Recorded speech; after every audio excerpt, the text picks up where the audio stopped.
The Ghost Corps.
Of Nana Sahib.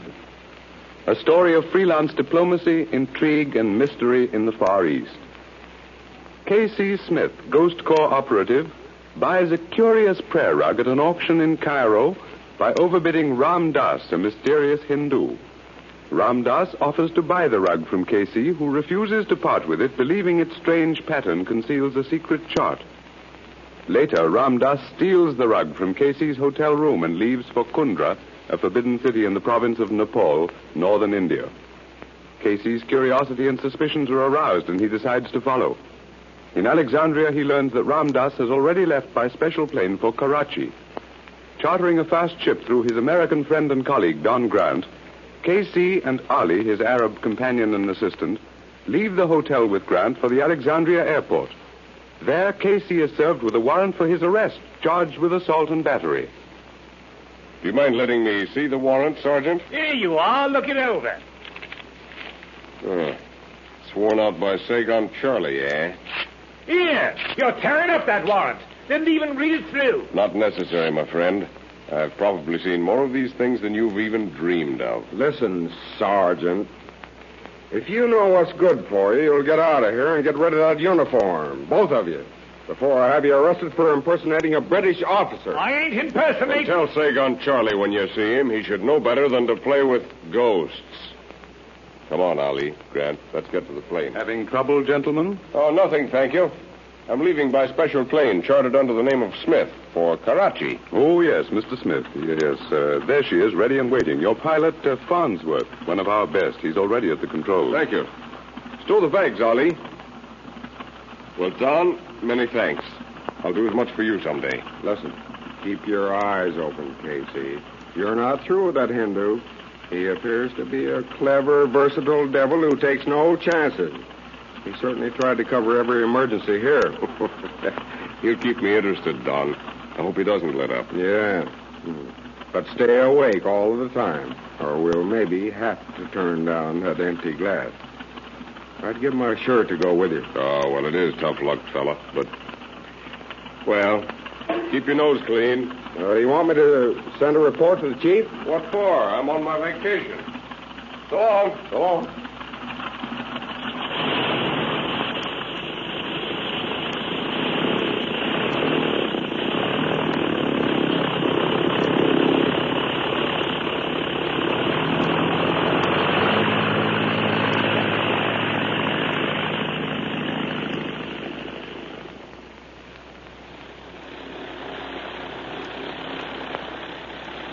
Where do you place us now, Farnsworth? Over Baluchistan.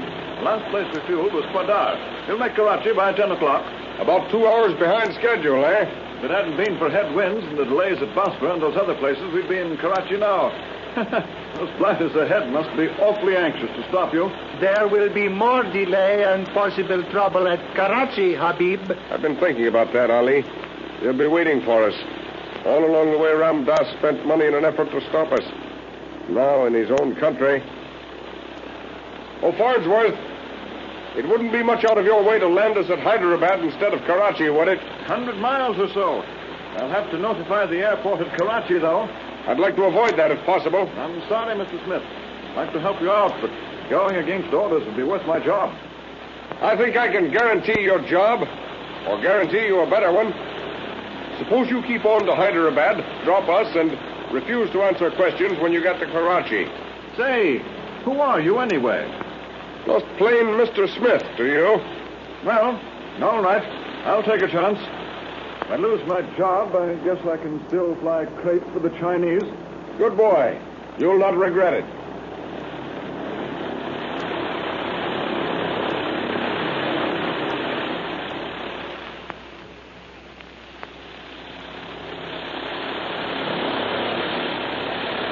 There you are, sir.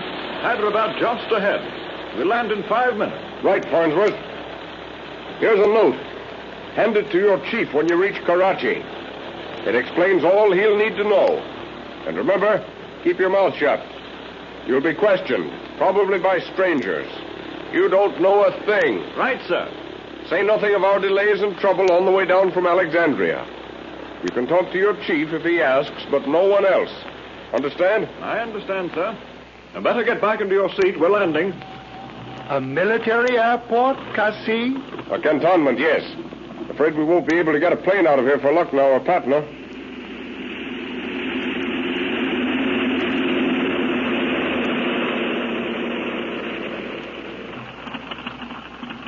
Well, here you are, Mr. Smith. Hyderabad. I wish you luck and all that sort of thing. Thanks, Farnsworth. See to the bags, Ali. That building over there will be headquarters. I've got to get petrol and some food if I can before I pull out. Well, pilot, where from? Alexandria, Captain. And a special charter to Mr. Smith here. Righto. Glad to know you, Mr. Smith. You'll come with me, Major Bradshaw. I'll have a look at your papers. Right, Captain. Well, happy landings, Farnsworth. Thank you, sir. Oh, by the way, Captain, can you fix it so Pilot Farnsworth can get a bite to eat in the cantonment? He's leaving for Karachi right away. Well, certainly. Right over there at the pilot's mess, Farnsworth. Tell him Captain Barnes sent you. I'll take care of you. Thank you. This way, Mr. Smith. Pleasant trip? Very. Excepting for a few of the usual delays, uneventful. In here, please. Major Bradshaw, Mr. Smith. Special plane from Alexandria, sir. How are you, Smith? Quite a trip behind you. Yes, quite.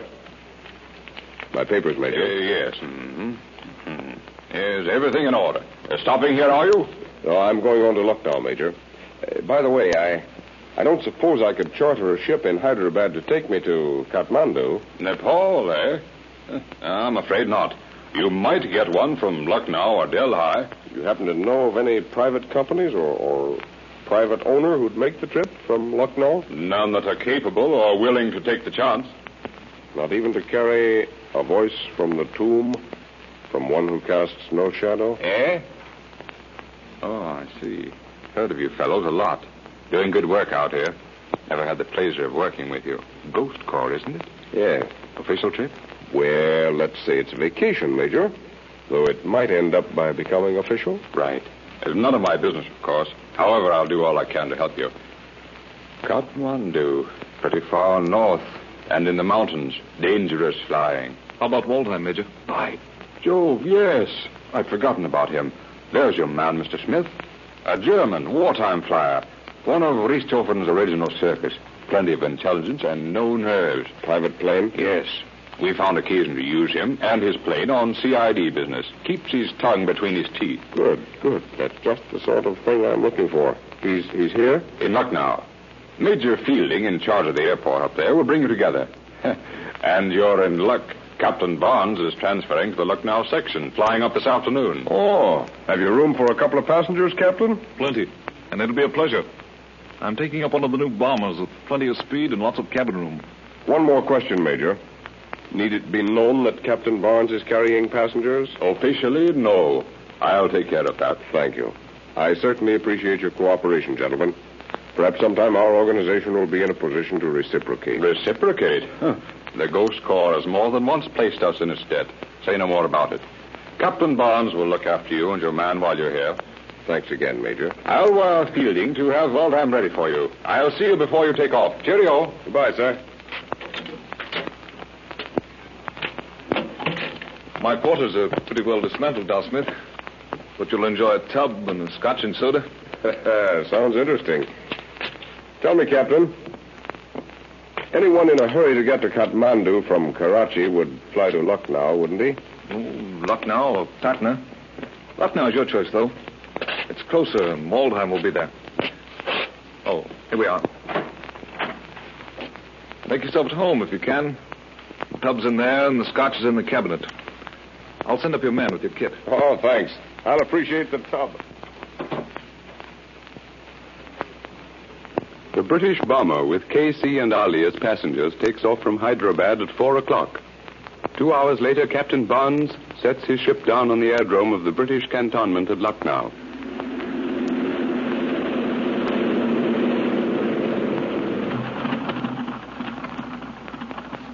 Well, Smith, here we are in Lucknow. And there's Waldheim coming toward us. I'll make you acquainted and then report at headquarters. I'll follow as soon as I've talked with Waldheim, Captain. Right. Hello, Hans. We gates. Hello, Barnes. The gate's all right, but the hinges so awfully rusty. Ach, what charming. Your fault, my boy. If you fellows hadn't started the war... Do we have to go into dot again? This is Mr. Smith, I presume. Major Fielding sent word before he left that I was to meet you here. I'm Waldheim. Did I hear you say Fielding's not here? A little business in Gonpor. He'll be back in the morning. He left his note for you, Mr. Smith. Oh. Excuse me, gentlemen. Of course. Sure. Sorry to be away. Make yourself comfortable. Lieutenant Hall's quarters, who's away on leave. Have asked Waldheim to meet you. You fellas think of everything, don't you? I'm to take Lieutenant Hall's quarters for the night. Yeah, to that bungalow from the end. I'll show you. Well, see you chaps later. Right, Captain. Auf Wiedersehen. Did the Major tell you what I wanted, Waldheim? Only that you wanted to fly up into Nepal. Ever make the trip to Kathmandu by plane? Yeah. Nothing dangerous about it, aside from tricky air currents in the mountains. Kathmandu, huh? You're the second in 24 hours that's making that trip. The second? A high-caste native tried to get me to fly him up there yesterday. I didn't like his looks, and I turned him down. He had to buy a plane, and a pilot. He got off early this morning. Oh, I see. Must have been pretty anxious to get there. You say you didn't like his looks? No. What was the matter with him? Oh, he was an odd-looking chap. The sort you wouldn't care to have behind you. Oh. Especially when your attention is taken up by handling a plane in cross currents. He had one eyebrow shaved off and a clear cast mark on his forehead.